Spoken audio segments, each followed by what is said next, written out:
am happy to join with you today in what will go down in history as the greatest demonstration for freedom in the history of our nation.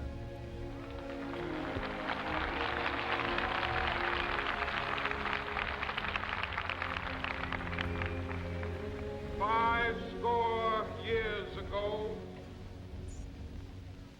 a great American in whose symbolic shadow we stand today signed the Emancipation Proclamation. This momentous decree came as a great beacon light of hope to millions of Negro slaves who had been seared in the flames of withering injustice. It came as a joyous daybreak to end the long night of their captivity. But 100 years later, the Negro still is not free. 100 years later, the life of the Negro is still sadly crippled by the manacles of segregation and the chains of discrimination. 100 years later, the Negro lives on a lonely island of poverty in the midst of a vast ocean of material prosperity. 100 years later,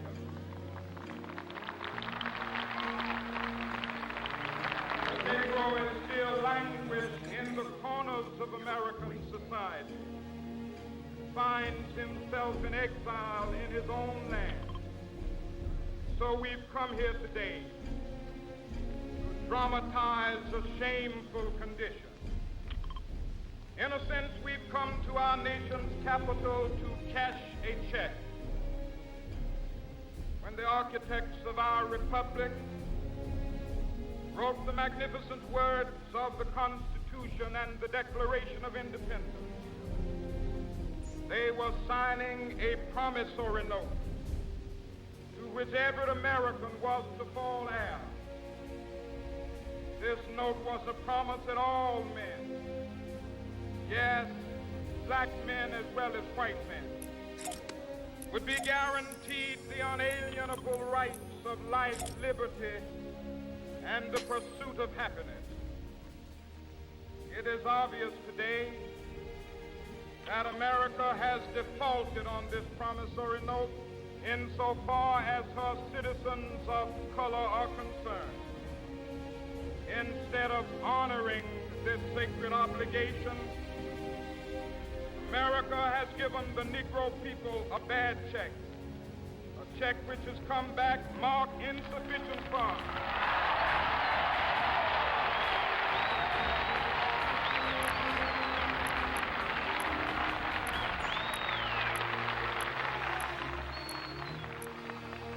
But we refuse to believe that the Bank of Justice is bankrupt. We refuse to believe that there are insufficient funds in the great vaults of opportunity of this nation. So we've come to cash this check, a check that will give us upon demand the riches of freedom and the security of justice.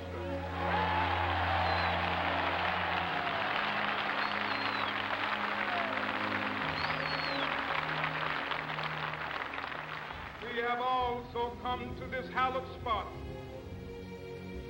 to remind America of the fierce urgency of now. This is no time to engage in the luxury of cooling off or to take the tranquilizing drug of gradualism.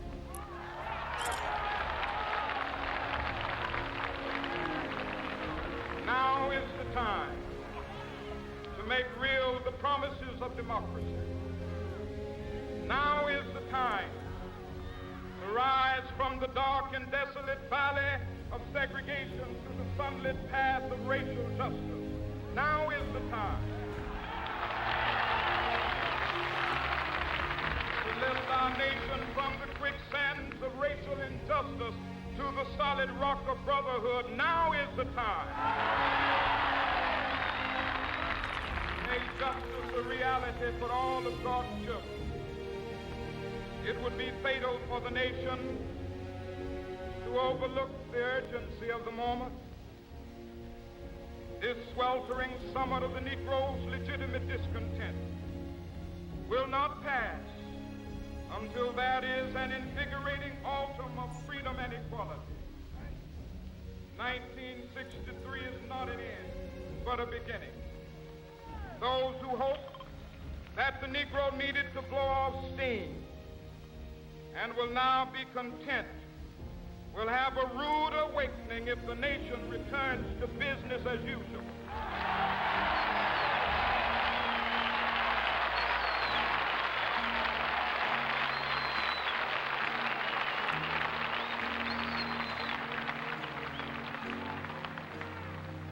There will be neither rest nor tranquility in America till the Negro is granted his citizenship rights.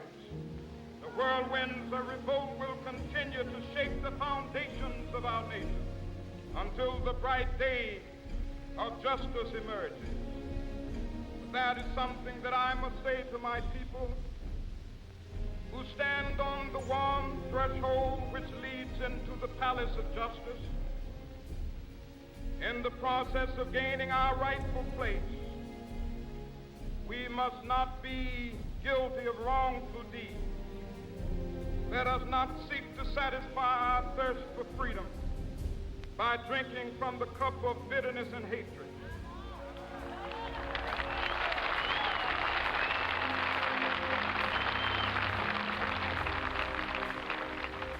We must forever conduct our struggle on the high plane of dignity and discipline. We must not allow our creative protests to degenerate into physical violence. Again and again, we must rise to the majestic heights of meeting physical force with soul force. The marvelous new militancy which has engulfed the Negro community must not lead us to a distrust of all white people. For many of our white brothers, as evidenced by their presence here today, have come to realize that their destiny is tied up with our destiny.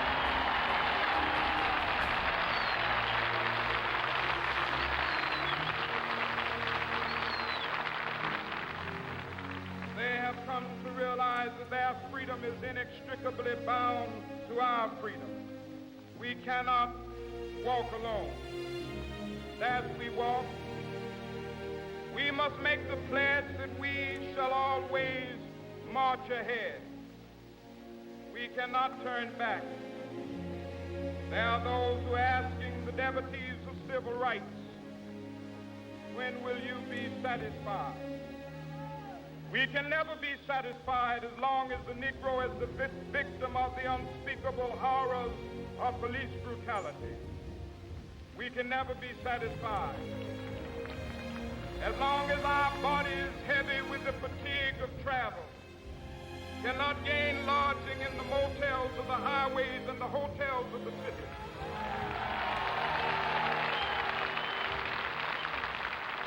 We cannot be satisfied as long as the Negro's basic mobility is from a smaller ghetto to a larger one.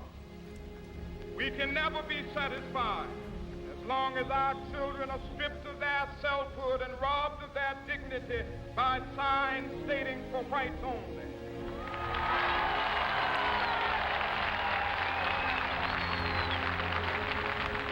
We cannot be satisfied as long as a Negro in Mississippi cannot vote and a Negro in New York believes he has nothing for which to vote.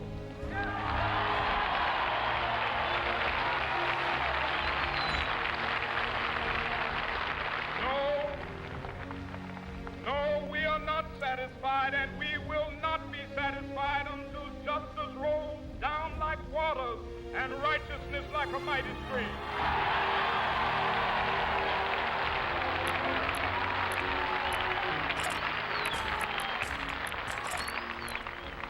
I am not unmindful that some of you have come here out of great trials and tribulations. Some of you have come fresh from narrow jail cells. Some of you have come from areas where your quest for freedom left you battered by the storms of persecution, staggered by the winds of police brutality. You have been the veterans of creative suffering. Continue to work with the faith that unearned suffering is redemptive. Go back to Mississippi. Go back to Alabama. Go back to South Carolina. Go back to Georgia. Go back to Louisiana. Go back to the slums and ghettos of our northern cities, knowing that somehow this situation can and will be changed. Let us not wallow in the valley of despair. I say to you today, my friend,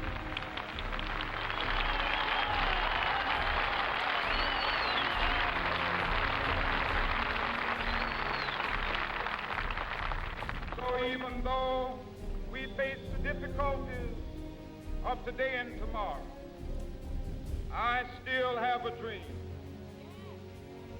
It is a dream deeply rooted in the American dream. I have a dream that one day this nation will rise up, live out the true meaning of its creed. We hold these truths to be self-evident, that all men are created equal.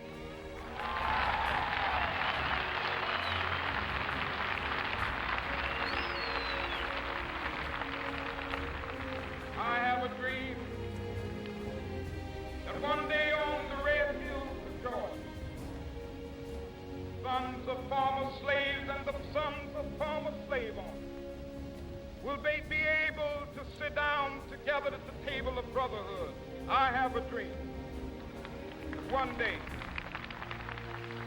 even the state of Mississippi, a state sweltering with the heat of injustice, sweltering with the heat of oppression, be transformed into an oasis of freedom and justice. I have a dream. My poor little children will one day live in a nation where they will not be judged by the color of their skin, but by the content of their character. I have a dream today.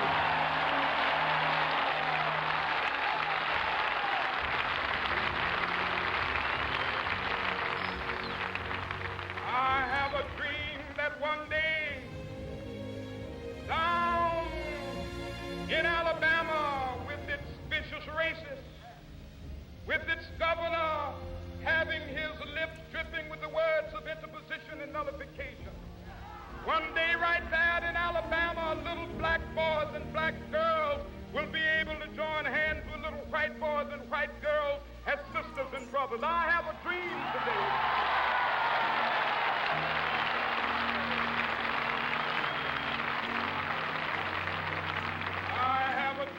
That one day every valley shall be exalted, every hill and mountain shall be made low, the rough places will be made plain, and the crooked places will be made straight, and the glory of the Lord shall be revealed, and all flesh shall see it together. This is our hope. This is the faith that I go back to the South with. With this faith, we will be able to hew out of the mountain of despair a stone of hope.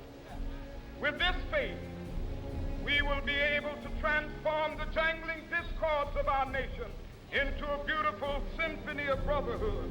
With this faith, we will be able to work together, to pray together, to struggle together, to go to jail together, to stand up for freedom together, knowing that we will be free one day. This will be the day.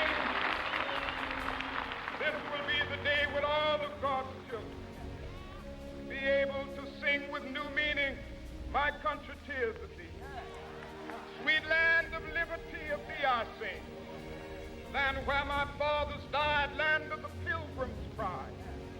From every mountainside, let freedom ring. And if America is to be a great nation, This must become true. So let freedom ring from the prodigious hilltops of New Hampshire. Let freedom ring from the mighty mountains of New York. Let freedom ring from the heightening Alleghenies of Pennsylvania. Let freedom ring from the snow-capped Rockies of Colorado. Let freedom ring from the curvaceous slopes of California. But not only that, let freedom ring from Stone Mountain of Georgia. Let freedom ring from Lookout Mountain of Tennessee. Let freedom ring from every hill and molehill of Mississippi, from every mountainside. Let freedom ring when it happens. When we allow freedom ring, when we let it ring from every village and every hamlet, from every state and every city, we will be able to speed up that day when all of God's children, black men and white men, Jews and Gentiles, Protestants and Catholics, will be able to join hands and sing in the words of the old Negro spiritual, free at last, free at